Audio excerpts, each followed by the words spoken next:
दिल्ली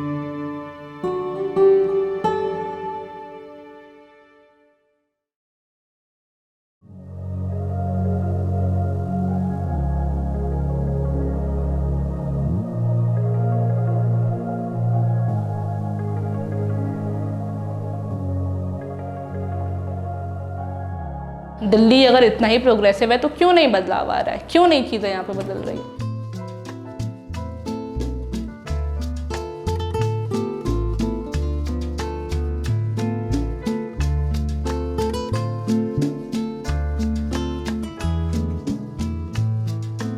मेरा नाम श्रेया है और मैं दिल्ली की रेसिडेंट हूँ। दिल्ली में ही मेरा जन्म हुआ था। मैं दिल्ली यूनिवर्सिटी में पढ़ती हूँ।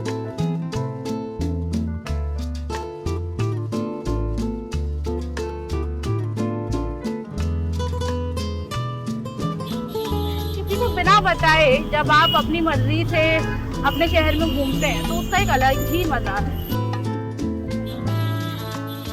मैंने बहुत बंक किया है कोचिंग को और स्कूल को, और बंक करके मैं मतलब कुछ नहीं करती थी, बस घूमती थी। द कैनॉट प्लेस में आके घूमना, सड़क पे घूमना है ना, और मॉन्यूमेंट जाके देखना या फिर पार्क में जाके बैठना अपने दोस्तों के साथ, ठीक है। तो मुझे ये भी लगता है कि जैसे ये जब लड़कियां कॉलेज जाती हैं या फिर जो कोचिंग जाती हैं तो वो उनके लिए एक रास्ता भी होता है एक तरह की फ्रीडम को भी इंजॉय करने का, क्योंकि ऑब्वियसली हमारे पेरेंट्स जो होते हैं उनको लगता है कि अगर लड़की को बाहर भेजना है तो कॉलेज या कोचिंग ही भेजा जाए। वो ऐसे तो कभी घूमने जाने के लिए अलाउ नहीं करेंगे, लेकिन लड़कियां उसी टाइम को, मतलब जो उनका टाइम होता है कोचिंग या कॉलेज जाने का, उस टाइम को वो यूटिलाइज करती है अपने फ्रीडम को भी इंजॉय करने के। तो मैंने भी वो चीज़ की है दिल्ली में, ठीक है। मतलब मैं शायद 16 साल की थी मैं, 16-17 साल की जब मैंने कोचिंग जाना स्टार्ट किया। वही होता है ना 11th के बाद आप जाते हैं। तो फिर मतलब मुझे फर्स्ट टाइम याद है जब मैंने अपना ट्यूशन बंक किया था, और मैं बहुत मतलब थोड़ा नर्वस भी थी कि पहली बार बंक किया था। और जो लोग पहले बंक कर चुके थे वो लोग मुझे बोले कि चलो चलो मज़ा आएगा करके। तो फर्स्ट टाइम बंक करके हम लोग आए थे कैनॉट प्लेस में, बर्थडे था मेरी बेटी का। तो फर्स्ट टाइम था कि मैं बिना अपनी मम्मी के मतलब शहर में ऐसे फ्रेंड्स के साथ घूम रही हूँ। तो मुझे बड़ा मज़ा आया ये सब करके।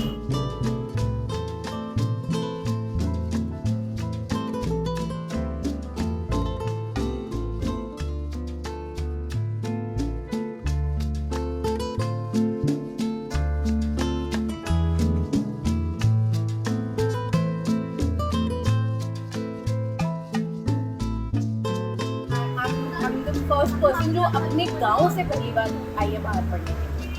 मेरे पूरे गांव में कोई नहीं आया बाहर। मेरा जो एक्सपीरियंस है दिल्ली के साथ बहुत कॉन्फ्लिक्टिंग है, क्योंकि ये शहर ऐसा है जहाँ पे मैंने बहुत ट्रॉमा एक्सपीरियंसेस किया है, जिसने मुझे मतलब मुझे मेंटल हेल्थ इश्यूज दिए, साइकोलॉजिकली फिजिकली मुझे बहुत इफेक्ट किया। But at the same time ये शहर वो शहर भी है जहाँ पे मैंने अपने राइट्स के बारे में जाना।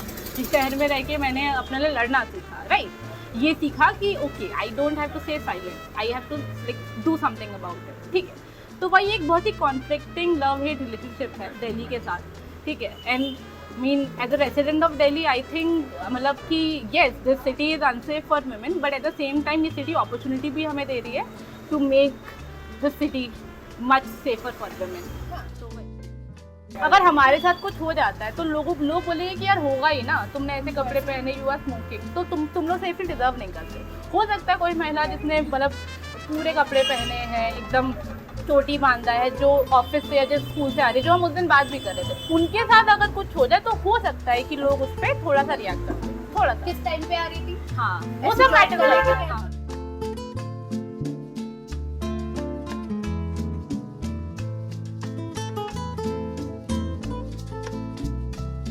Basically Delhi is a cosmopolitan state, right. और मतलब ज़्यादातर जो है मतलब बेसिकली दिल्ली में जो लोग रहते हैं वो ओरिजिनली दिल्ली से नहीं है। सब लोग अलग अलग स्टेट से आए हैं, अलग अलग जगहों से आए हैं, दिल्ली में रह रहे हैं। कल्चरली जो मेरे पेरेंट्स का जो बैकग्राउंड है वो बहुत डिफरेंट है, बट वो लोग कॉलेज में मिले, उसके बाद उनकी शादी हुई। उसके बाद मेरे पापा दिल्ली आ गए, पुलिस भर्ती उस समय निकली थी तो उन्होंने उसका भी एग्ज़ाम किया तो उनका सिलेक्शन हो गया। मेरे डैड जिस फैमिली से आते हैं वो एक वही मिडिल क्लास रिग्रेसिव पेट्रियार्कल एक फ्यूडल फैमिली से ही आते हैं। उनको बेटा चाहिए था, बट मतलब मैं और मेरी बड़ी बहन, मतलब हम दोनों दो ही लोग फैमिली में हुए। उसके बाद मम्मी ने ऑपरेशन करवा लिया। मेरी मम्मी जिस परिवार से आती है, जिस बैकग्राउंड से आती है, वो रिलेटिवली थोड़ा प्रोग्रेसिव है। मतलब अगर देखा जाए तो मतलब महिलाओं की एजुकेशन को लेकर या उनकी राइट्स को लेकर थोड़ा ज़्यादा अवेयर है। शादी होने के बाद कुछ सालों के बाद ही मतलब प्रॉब्लम्स होना स्टार्ट हो गई उनके मैरिज में। और बेसिकली मेरे जो पापा थे हमेशा वो मेरी मॉम पे चला रहे हैं, मेरे ऊपर चला रहे हैं, मेरी बहन पे चला रहे हैं।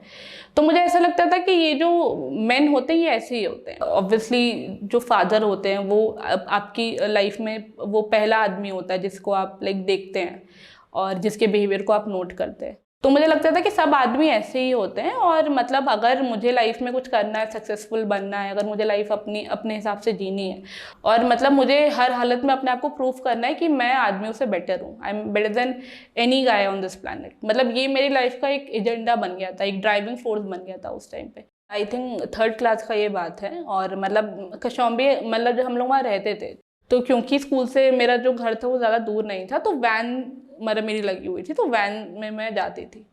तो ऐसा होता था कि छुट्टी हुई, छुट्टी के बाद वैन आने में थोड़ा टाइम लगता था। तो उस पूरे टाइम तक मतलब या तो आप स्कूल में वेट कीजिए या फिर स्कूल के बाहर जो जहाँ पे गार्ड बैठते हैं, जो गार्ड हाउस होता है, वहाँ वेट कर सकते हैं उस एरिया में, या फिर उसके बाहर भी बेंच वगैरह लगी होती है तो आप वहाँ वेट कर सकते हैं। तो यूजुअली स्टूडेंट वहीं बैठते थे क्योंकि वैन बाहर तक आती थी और फिर मतलब उसमें बैठ के हम लोग चले जाते थे। तो मैं भी वेट किया करती थी। तो वो जो गार्ड था उसको मैं जानती थी, वो भी मुझे जानता था। और फिर मैं उस दिन अकेली थी, तो उसने मुझे सेक्सुअली अब्यूज़ किया था। मुझे समझ ही नहीं आ रहा था कि ये क्या हो रहा है मेरे साथ, मतलब कि ये आदमी मतलब मेरी परमिशन के बिना मुझे टच कर रहा है, ठीक है, मेरी परमिशन के बिना लाइक अपने प्राइवेट पार्ट को लाइक मेरे मुंह के अंदर डालने की कोशिश कर रहा है, ठीक है। ही यूज्ड टू लाइक शव his penis inside my mouth. तो उस समय मैं नहीं समझ पा रही थी कि ये मेरे साथ क्या हो रहा है। मतलब मुझे ये समझ आ रहा था कि ये गलत हो रहा है, लेकिन ये मतलब ये किस तरीके का वायलेंस है, किस फॉर्म ऑफ वायलेंस है। मतलब मेरे पास उस समय तो ये वोकैबुलरी नहीं थी कि मैं बोल सकूं कि ये असॉल्ट है, सेक्सुअल असॉल्ट। तो मुझे बहुत हेल्पलेस फील होता था कि मैं कुछ कर नहीं सकती हूँ उसके अगेंस्ट। और मुझे पहली बार फील हुआ कि मैं एक बच्ची हूँ, एक लड़की हूँ और मेरे सामने एक आदमी है, और क्योंकि वो पावरफुल है, वो फिजिकली भी स्ट्रांग है, तो वो अपने आप को मेरे ऊपर असर्ट कर सकते हैं और मैं कुछ नहीं कर सकती। ओके, मतलब मुझे जानता था। और वो लाइक मतलब बिकॉज वो ही वॉज फ्रॉम बिहार, तो he used to speak Bhojpuri, मतलब हिंदी उनको बहुत आती नहीं थी। तो वो कुछ मुझे बोलते थे, ठीक है, बट मैं बहुत समझ नहीं पाती थी कि वो कह क्या रहे हैं। तो ऐसा भी नहीं कि उन्होंने मुझसे बहुत बात करने की कोशिश की या मुझे बहुत ल्योर किया, ठीक है, उन्होंने मतलब फोर्स का इस्तेमाल किया था। तो मैं कहीं ना कहीं बहुत डर भी गई थी। मतलब अंदर एक मेरे डर भी आ गया था कि ये जो इंसान है ये बहुत पावरफुल है और मैं इसको चैलेंज नहीं कर सकती। और उस टाइम तो मुझे कुछ नहीं पता था कि और भी बच्चों के साथ ऐसा हो चुका है और ये काफ़ी टाइम से चल रहा है। वो सब मुझे बहुत बाद में पता चला। और मतलब मुझे 9 महीने लग गए अपने पेरेंट्स को बताने में, मम्मी को बताने में। तो मतलब फर्स्ट टाइम जब हुआ तब तो मैंने रेजिस्ट किया। बट मुझे ये लगता है ना कि जब एक बच्चे को ये फील होता है कि वो पावरलेस है, तो उसके अंदर जो रेजिस्ट करने का भी एक मतलब उसकी जो कैपेसिटी होती है ना, वो भी बहुत कम हो जाती है या ऑलमोस्ट ख़त्म हो जाती है। क्योंकि हम रेजिस्ट किसी चीज़ के खिलाफ तभी कर सकते हैं जब हम इस बात पे भरोसा करें कि हम स्ट्रांग है।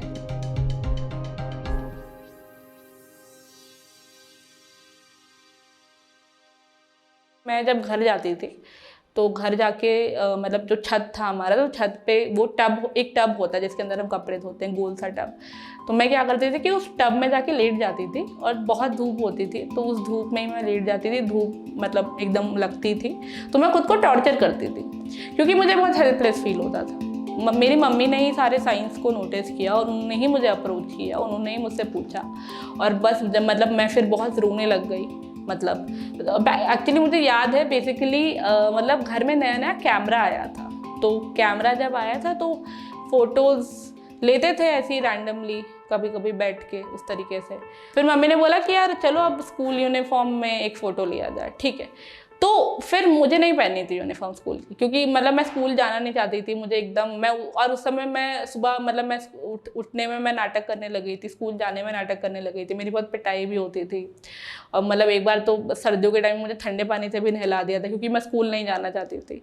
तो मेरी मम्मी ने ये सब साइंस नोटिस करना स्टार्ट किया। तो जिस दिन मतलब फोटो सेशन हो रहा था तो उसी दिन मैं बहुत एग्रेसिव हो गई और मैंने मतलब एकदम सब, जब यूनिफॉर्म पहनाया तो मैंने सब एकदम फेंक दिया और मैं मतलब भाग गई। ठीक है, उसके बाद फिर मम्मी ने मुझसे पूछा कि क्या हुआ, क्या बात है, बोलो। पहले तो बहुत डांटा, बहुत चिल्लाया, फिर उनको लगा कि कोई तो बात है, मतलब इतना तो ये एग्रेसिव नहीं बिहेव करते। तो उन्होंने पूछा क्या हुआ, तो मैंने उनको बताया, मतलब जिस भी तरीके से मैं बता पाई। और उसके बाद फिर मतलब मेरी मम्मी ने पापा को बताया और उसके बाद फिर एक्चुअली क्योंकि ये जुवेनाइल केस था तो उसमें इसको मतलब उस तरीके से फाइल हुआ, तो उस आदमी को तो निकाल दिया वहाँ से, उसको जेल भी हो गई थी। और मतलब क्योंकि इसके ऊपर एक लीगल एक्शन लेना, ये भी मतलब उस समय मेरी मॉम का ही ये प्रेशर था कि लीगल एक्शन इसके ऊपर लिया जाए। हालांकि ऐसा नहीं है कि उसको लेके बहुत सेंसिटिव हो गए मेरे पापा, मतलब उनके लिए this was like a blot on our family. तो वो चाहते थे कि इस बारे में बात ना हो, किसी को पता ना चले। फिर उसके कुछ टाइम बाद हम लोग शिफ्ट भी हो गए थे, मेरा स्कूल भी चेंज हो गया था।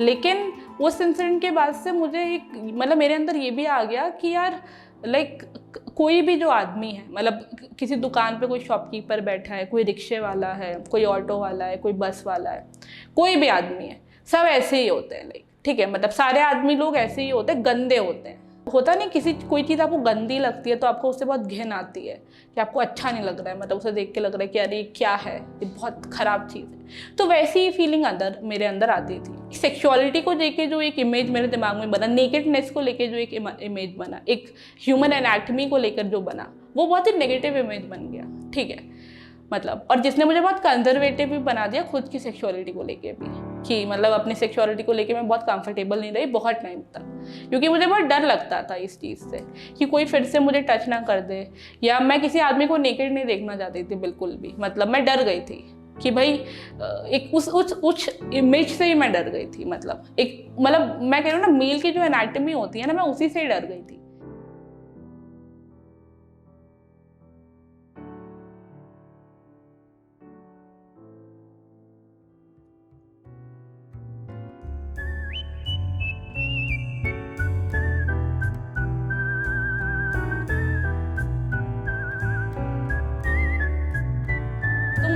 कि एक टाइम में जो मुझे सोलेस मिला, मतलब जो भी केओस मेरी लाइफ में था, मेरे दिमाग के अंदर चल रहा था, जो भी मुझे फील होता था, वो कहीं ना कहीं मुझे मतलब जो मैं लिटरेचर पढ़ती थी वहाँ जाके मिला। तो जब मैं बड़ी हो रही थी और मतलब प्यूबर्टी के बाद और मतलब लाइक 15-16 मैंने मतलब कोचिंग ज्वाइन किया था, जो ट्यूशन्स होते हैं मतलब फिजिक्स केमिस्ट्री बायोलॉजी का।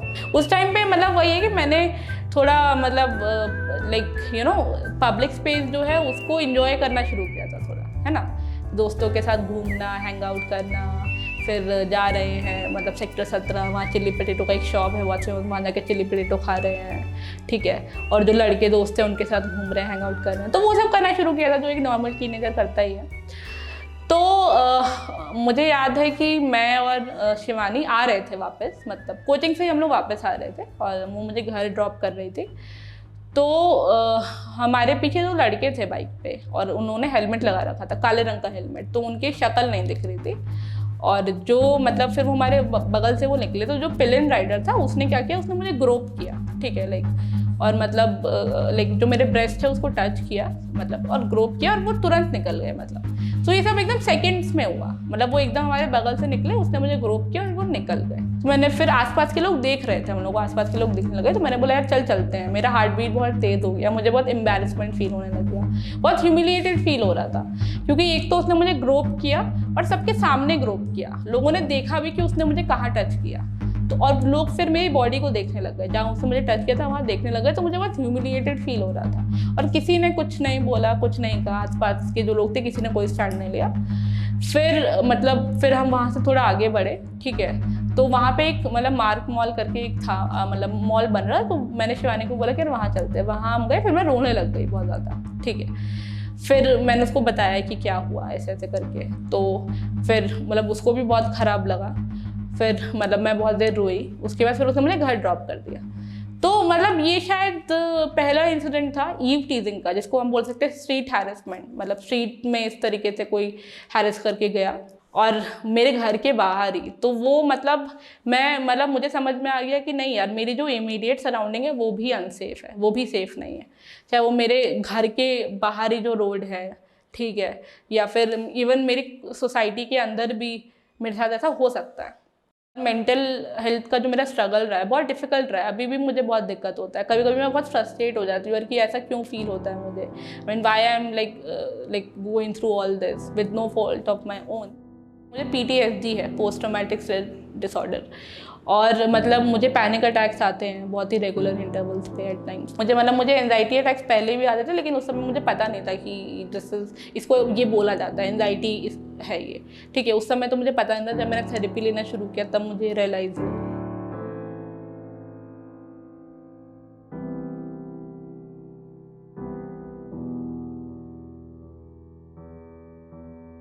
एज अ वुमेन, और मुझे लगता है कि ये मैं ही नहीं, सारी ये महिलाएं फेस करती हैं, ठीक है, हैरेसमेंट डेली, मतलब ठीक है। और मतलब वो घर से बाहर निकलते ही, या फिर वो अपने वर्क प्लेस में हो या कॉलेज जा रहे हो, ठीक है, ये उनके लिए मतलब डेली का एक्सपीरियंस है। तो और मतलब ये एक इंसिडेंट भी नहीं, मल्टीपल इंसिडेंट्स होते हैं, राइट। मतलब तो सही बात है कि एक मतलब डीमोटिवेशन तो फील होता ही है, फ्रस्ट्रेशन एक फील होता है कि यार मतलब कि फाइनली अच्छा लग रहा था लाइफ में, finally I was able to enjoy my freedom, और किसी ने आकर मेरे स्पेस को वायलेट कर दिया, मेरे कंसेंट को वायलेट कर दिया, और मुझे ये फील कराया फिर से कि सेफ्टी का, मेरे प्राइवेट स्पेस का कोई रिगार्ड नहीं है समाज को। मतलब तो डीमोटिवेशन तो होता है, बहुत होता है मतलब।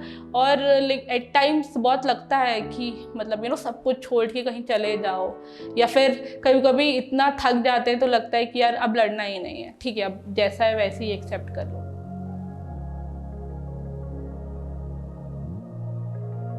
बट एक तरफ मुझे ये भी रियलाइज़ हुआ कि नहीं यार, मतलब मुझे लड़ना है, मतलब अब मेरे पास कोई ऑप्शन नहीं है। तो ये भी मेरे अंदर एक फीलिंग आई कि मुझे लड़ना है, लाइक कुछ तो करना है भाई। क्या करना है वो अब जाके समझ आया, कैसे करना है वो भी समझ आया एक्टिविज्म ज्वाइन करने के बाद, लेकिन कुछ करना है ये फीलिंग उस समय आ गई। मैं देखती थी जैसे प्रोटेस्ट के विजुअल्स कि उसमें एक लड़की नारे लगा रही है, उसके पीछे सब लोग नारे लगा रहे हैं, ठीक है, और लोग ग्रुप में हैं, जत्थों में लड़कियां हैं। और देखती थी कि यार मतलब प्रोटेस्ट हुआ, मतलब जैसे 2012 का प्रोटेस्ट मैंने बहुत क्लोजली फॉलो किया, तो मैं उसमें देख रही हूँ कि लड़कियां पुलिस से लड़ रही हैं, बैरिकेड तोड़ रही हैं। तो मुझे लगता था कि यार ये इतने ग्रुप में लड़कियां आके ये सब कर रही हैं, मतलब ये कौन है, ये कहाँ से ये लोग आ रहे हैं, कौन सी यूनिवर्सिटी में पढ़ते हैं। तो इस चीज़ ने मुझे बहुत अट्रैक्ट किया कि एक ऐसा स्पेस जहाँ आपकी बात सुनी भी जा रही है, समझी भी जा रही है, आपको नई चीज़ें सीखने को मिल रही है, और लोग आपके साथ हैं, आप अकेले नहीं, आप अकेले नहीं उस बारे में बोलने के लिए, आप अकेले वो बात नहीं कर रहे। तो उस चीज़ ने मुझे बहुत अट्रैक्ट किया, और मुझे फिर लगा कि नहीं, मुझे मतलब स्टूडेंट एक्टिविज्म करना चाहिए। तो मैं DU में आई, और मेरा जिस दिन एडमिशन हुआ उसी दिन ही मैंने आइसा का फॉर्म भर दिया था।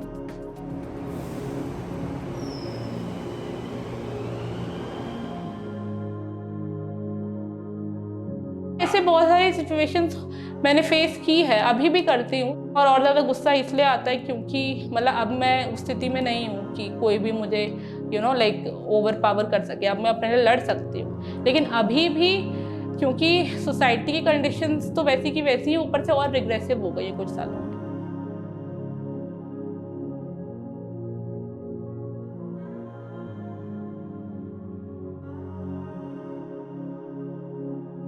सरकार अगर कुछ इनिशिएटिव्स लेती है, जैसे कि सरकार स्ट्रीट लाइट को लगाने का इनिशिएटिव लिया, स्ट्रीट लाइट लगा दिया हमने, या फिर PCR वैन हर चौराहे पे खड़ी है, या फिर CCTV कैमरा।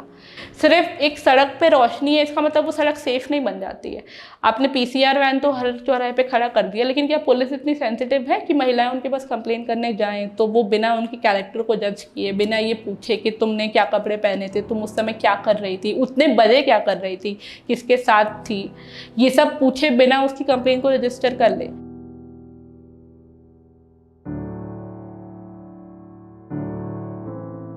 दिल्ली में जो लोग रहते हैं वो ओरिजिनली दिल्ली से नहीं है, सब लोग अलग अलग स्टेट से आए हैं, अलग अलग जगहों से आए हैं, दिल्ली में रह रहे हैं। अब दिल्ली के अंदर जो लड़कियां आ रही हैं या दिल्ली के अंदर जो लड़कियां रहती हैं वो बाकी स्टेट से कंपैरिजन में वो ज़्यादा अवेयर है अपनी राइट्स को लेके, वो अपने फ्रीडम को ज़्यादा अच्छे से इंजॉय कर पाती है, अपनी इंडिविजुअलिटी को एक्सप्रेस कर पाती है। तो जो आदमी लोग उनको हैरेस कर रहे हैं या जो असॉल्ट कर रहे हैं, क्योंकि हैरेसमेंट करने का डिज़ायर सिर्फ यहीं से नहीं आता है ना, वो कोई सेक्सुअल डिज़ायर नहीं है, वो पावर के उससे आ रहा है कि डिज़ायर ऑफ पावर, कि भाई एक आपसे बर्दाश्त नहीं हो रहा है कि एक लड़की इस तरीके से अपने फ्रीडम को एंजॉय कर रही है, तो आप उसके फ्रीडम को कर्ब करना चाहते हैं। अगर वो यहाँ आकर ये सोच रहा है कि मैं एक महिला को छेड़ सकता हूँ, उसका कंसेंट वायलेट कर सकता हूँ, तो वो मेंटालिटी भी यहीं से आ रही है जो उसने अपने घर में देखा है कि मेरे घर में महिलाओं को कंट्रोल किया जाता है, मेरा बाप जो है मेरी माँ को कंट्रोल करता है, ठीक है, मेरी बहन को कंट्रोल करता है। आदमी जहाँ रहता है उसके इमीडिएट सराउंडिंग में उसका एक अच्छा रेपुटेशन हो, ये वो चाहता है, ठीक है, उसको एक इज्जतदार आदमी समझा जाए, ये वो चाहता है और वो उसको मेंटेन भी करके रखता है। तो जो आदमी दिल्ली में आ रहे हैं, ठीक है, और ऑब्वियसली क्योंकि वो दिल्ली में एक एनॉनिमस फेस है, तो उनको लगता है कि वो यहाँ कुछ करेंगे तो उनके परिवार को नहीं पता चलेगा, तो यहाँ पे कुछ भी कर सकते हैं। हमारा सोसाइटी है या फिर हमारी जो सरकार है, हमारा जो सिस्टम है, वो इस बात को समझ नहीं पा रहा है कि महिलाओं के साथ जो हैरेसमेंट हो रहा है वो क्यों हो रहा है। और जब महिलाएं बोल रही हैं कि वो सेफ फील करना चाहती है, तो वो क्या कह रही हैं, उनका क्या मतलब है कहने का। तो बेसिकली जब कोई मुझसे पूछेगा कि दिल्ली में आप अपनी जब सेफ्टी की बात करते हैं तो आपका क्या डेफिनेशन है, आप क्या कहना चाहते हैं, तो मुझे लगता है कि मेरे लिए सेफ्टी का मतलब है बिना डरे अपनी फ्रीडम को इंजॉय कर पाना। मेरे लिए सेफ्टी का मतलब है कि अगर मैं सड़क पे निकल रही हूँ और मैं किसी भी पब्लिक ट्रांसपोर्ट को एक्सेस कर रही हूँ, मेट्रो में जा रही हूँ, बस में जा रही हूँ, और मेरे साथ कोई हैरेसमेंट की घटना होती है, कुछ मेरे साथ कोई मिसबिहेव करता है, तो अगर मैं उसके खिलाफ कंप्लेन करूँ तो उस कंप्लेन को सीरियसली लिया जाए, ठीक है, मेरे कैरेक्टर को ना असैसिनेट किया जाए, ठीक है, ओनस मेरे पे ना डाला जाए, विक्टिम ब्लेमिंग ना किया जाए, ठीक है। मेरे लिए सेफ्टी का मतलब है कि सरकार इस तरह की इनिशिएटिव्स ले जहाँ पे लोगों को कंसेंट के बारे में समझाया जाए, जहाँ पे आदमियों को समझाया जाए कि कि आप एक महिला का कंसेंट वायलेट नहीं कर सकते, आप उसको ऑब्जेक्टिफाई नहीं कर सकते, आप उसको एज एन ऑब्जेक्ट नहीं ट्रीट कर सकते। ये उनको बचपन से ही समझाया जाए, ठीक है। ये सब चीज़ें जब होने लगेंगी, जब हम इस प्रोसेस में आएंगे, तब मुझे लगेगा कि हम दिल्ली को एक बेहतर शहर महिलाओं के लिए बनाने का सोच रहे हैं या बना सकते हैं या बना पाएंगे।